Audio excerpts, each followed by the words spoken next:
Welcome to my channel chemical concept with NN. जैसा कि community में पोस्ट लगा हुआ था कि अब हम लोग नेक्स्ट जो हमारा लेक्चर आने वाला था वो था reverse transcription polymerase chain reaction, यानी जिसको हम RT-PCR के नाम से भी जानते हैं। RT-PCR जो है हमें सुनने में तब आया जब कोविड के चेकअप के लिए हम करते थे कि RT-PCR टेस्ट करा लेते, RT-PCR टेस्ट कराते। ये RT-PCR होता क्या है इसको हम देखते हैं। सबसे पहले इसमें एक टर्म आता है ट्रांसक्रिप्शन। ट्रांसक्रिप्शन को देखते हैं, transcription and reverse transcription. Polymerase chain reaction तो जस्ट लाइक सेम है कि DNA फ्रेगमेंट का हम एम्प्लीफिकेशन कराते हैं, लेकिन ट्रांसक्रिप्शन मीन्स क्या होता है कि DNA से, ठीक है, RNA बनने के प्रोसेस को हम ट्रांसक्रिप्शन कहते हैं। अब यहाँ पे वर्ड है रिवर्स ट्रांसक्रिप्शन, मीन्स कि रिवर्स यानी कि इसका उल्टा। तो उल्टा हम क्या बोल सकते हैं, RNA से DNA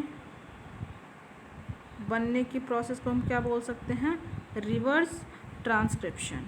ठीक है, अब तो इतना क्लियर हो गया कि RT-PCR में क्या होगा, RNA से हम DNA बनाएंगे, फिर DNA से हम क्या करेंगे, पॉलीमरेज चेन रिएक्शन को परफॉर्म करेंगे।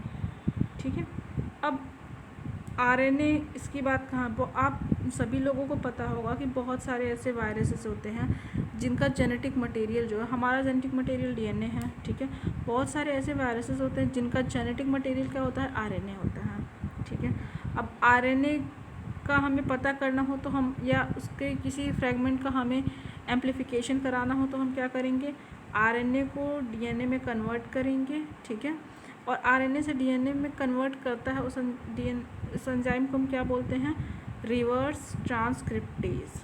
ठीक है,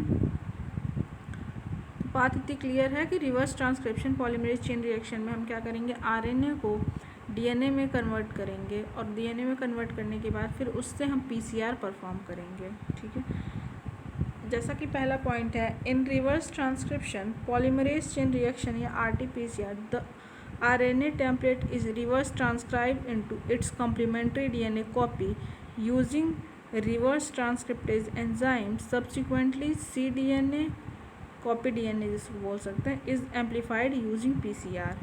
ठीक है, तो इसमें रिवर्स ट्रांसक्रिप्शन में पॉलीमरेज चेन रिएक्शन में RNA टेम्पलेट को हम रिवर्स ट्रांसक्राइब करते हैं, मीन्स कि RNA है तो उसको हम उल्टा DNA में ट्रांसक्राइब करते हैं, इसी को हम कॉपी DNA या cDNA बोलते हैं। ठीक है, और एंजाइम कौन सा हमारा होता है, रिवर्स ट्रांसक्रिप्टेज होता है।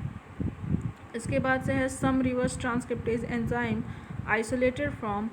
अब ये जो रिवर्स ट्रांसक्रिप्टेज एंजाइम है ये आते कहाँ से हैं या कहाँ से हम इसे आइसोलेट करते हैं, तो उसके बारे में, some reverse transcriptase enzyme isolated from avian myeloblastosis virus AMV, Moloney murine leukemia virus MMLV और MULV are generally used for transcribe RNA to cDNA। Means RNA से कॉपी DNA बनाने के लिए ये जो है 3 ट्रांसक्रिप्टेज एंजाइम है जिनका हम जनरली यूज़ करते हैं। ठीक है, कुछ थर्मोस्टेबल DNA पॉलीमरेज भी हैं जिसको टैक पॉलीमरेज के नाम से हम जानते हैं, आपको पता होगा PCR में इसका यूज़ किया गया है, टैक पॉलीमरेज। ठीक है, इसको हम क्या करते हैं, मैग्नीज Mn+2, ठीक है, इसे एक्टिवेट करते हैं एज ए कोफैक्टर। ये भी वर्क करता है कैसे, एज ए रिवर्स ट्रांसक्रिप्टेज। ठीक है, और उस PCR वाले केस में हम इसको एक्टिवेट किससे कर रहे थे, Mg+2 से। आपको याद होगा, चाहे अगर ना याद हो तो पिछले वीडियो का लिंक जो मैं डिस्क्रिप्शन में डाल दूँ कि आप चेक कर लीजिएगा। तो यानी टैक DNA पॉलीमरेज को हम एक्टिवेट Mg+2 से करते थे, जिससे हमारा क्या था, PCR प्राइमर्स को क्या करता है। जिस किसी को भी इसके बारे में थोड़ी सी भी जानकारी हो वो कमेंट सेक्शन में लिख सकते हैं कि जो हमारा DNA पॉलीमरेज होता है वो क्या करता है। ठीक है, इसके बाद से Mn+2 जो है से हम एज ए कोफैक्टर वर्क करेगा और एक्टिवेट कर देता है किसको, DNA पॉलीमरेज को, DNA Taq polymerase. After conversion to RNA, अब जैसे स्टेप क्या हो गया, RNA से cDNA में हम कन्वर्ट कर देंगे, फिर हम क्या करेंगे, PCR के जो पुराने प्रोसेस थे जैसे same as a polymerase chain reaction वाला उसको हम परफॉर्म करते हैं। ठीक है, फिर कोई चेंजेस नहीं। फिर एप्लीकेशन की बात आती है। अब एप्लीकेशन की अगर हम बात करें तो RT-PCR is widely use for detecting genetic disorder and diagnosis of intensity of disease with the help of RNA। जैसे कि जेनेटिक डिसऑर्डर में हम इसका जो मतलब जेनेटिक डिसऑर्डर को हम पता लगाने के लिए कि सेल में कितना मतलब RNA है, उसके थ्रू हम DNA कन्वर्जन करते हैं। कन्वर्जन करने के बाद से फिर जो है हम उसको एम्पलीफाई करते हैं। एम्पलीफाई करने के बाद फिर जा करके हम ELISA टेस्ट और टेस्ट लगा करके हम उसको डायग्नोसिस करते हैं। ठीक है, यहाँ पे इंटेंसिटी की बात आती है तो एक टर्म आया था जब कोविड में RT-PCR हम टेस्ट करते थे तो लोड आया था कि लोड कम है मतलब इन्फेक्शन कम है, लोड ज़्यादा है तो मतलब इन्फेक्शन ज़्यादा।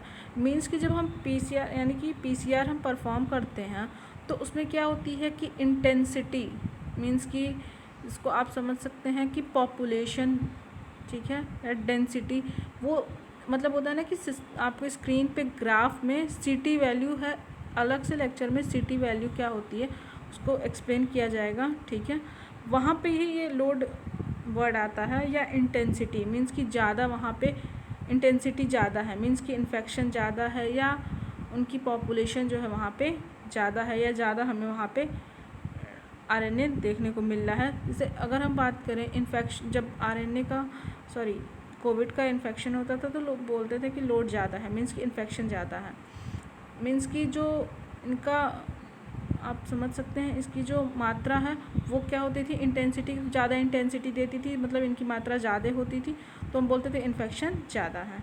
ठीक है, सेकेंडरी हम आते हैं diagnosis of viral disease and calculation of load of infection. तो वायरल डिजीज़ वही वाला है जो कोविड का मैंने अभी बताया कि वायरल डिजीज़ को हम डायग्नोसिस करते हैं और किसके through, load, calculation of load infection, कितना इन्फेक्शन है इसके थ्रू जो हम इसको कैलकुलेट करते हैं। बाकी अगर आपको इससे रिलेटेड कोई भी चीज़ें पूछनी हो तो आप कमेंट सेक्शन में कमेंट कर सकते हैं। और बाकी CT वैल्यू के अलग से एक लेक्चर में CT वैल्यू क्या होती है ये बता दिया जाएगा। Thank you.